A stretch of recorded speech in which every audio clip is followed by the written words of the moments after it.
కొద్ది రోజుల క్రితం సీతానగరం రాజమండ్రి రోడ్డును అభివృద్ధి చేశారు. కొత్త రోడ్డు నిర్మాణంతో పాటు రాత్రి వేళల్లో వాహనదారుల భద్రత కోసం రిఫ్లెక్టర్లు, రోడ్డు బోర్డర్ లైన్స్ ఏర్పాటు చేశారు. దీంతో ప్రయాణం మరింత సౌకర్యవంతంగా, సురక్షితంగా మారింది. కానీ ప్రస్తుతం అదే రోడ్డుపై ఇసుక పేరుకుపోవటం ఆందోళన కలిగిస్తుంది. ముఖ్యంగా ద్విచక్ర వాహనాలు అంటే బైక్స్ ఇసుక వల్ల జారిపడిపోయే ప్రమాదం అయితే ఉంది.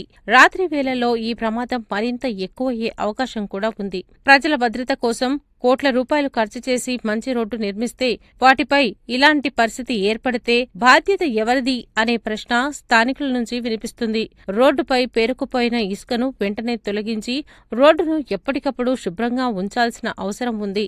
అభివృద్ధి చేసిన రోడ్లను కాపాడుకోవటం మాత్రమే కాదు, ప్రజల భద్రతకు ఎలాంటి ముప్పు లేకుండా చూసుకోవటం కూడా అంతే ముఖ్యం. ప్రజల భద్రతకే ఎల్లప్పుడూ మొదటి ప్రాధాన్యత ఇవ్వాలి. అలాంటి ప్రమాదకర పరిస్థితులు మళ్లీ రాకుండా చర్యలు తీసుకోవాలని స్థానికులు కోరుతున్నారు.